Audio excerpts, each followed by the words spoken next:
Koma Agrêjiyan piştî hes salan şûnda carekadin vegeriya serdikê û ji bajarê Amedê heta Stenbolê dest bi konsertan kir. Koma Agrêjiyan 28 sal bandoreka mezin li ser guhdarvanên xwe veda. Ji ber egerên çewsandin û hukukê 7 sal berê bela bû.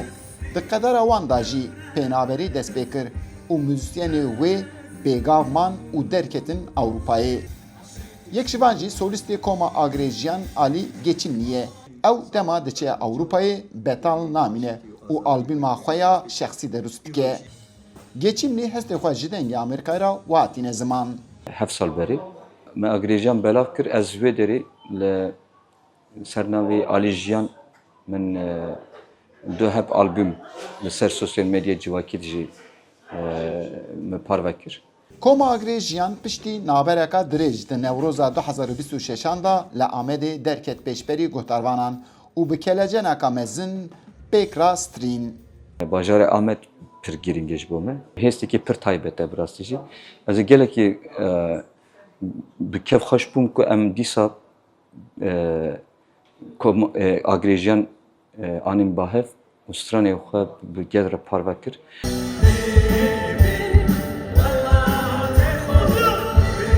Koma Agrêjiyan di sala 1990 da li Stenbolê ji hêla Alî Geçimlî, Şener Yıldız û Nail Yurtseverva bi navê Koma Çepexçûr hatibû damezrandin. Di sala 1992 da dibin sîbana navenda çanda Mezopotamya ango Neçemê da navê xwe guhêrand û kirin Koma Agrêjiyan. Solîst û gutarîstê vê komê Şener Yıldız bi zarava zazakî hestê xwe watîne ziman. Belki des sponsor yani şiri des sponsor verma itade konser vraşmi ez avakt tedenebiya der Almanya'da mükar kerdini nika jiyemin de ma amemi ita bazılarda mitingde ma konser kovraşmi.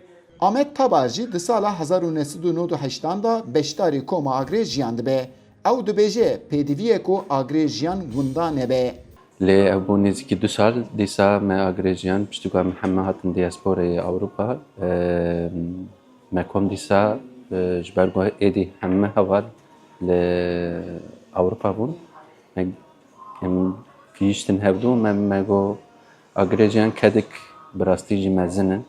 Em vê kendê nehêlin got winda bibe.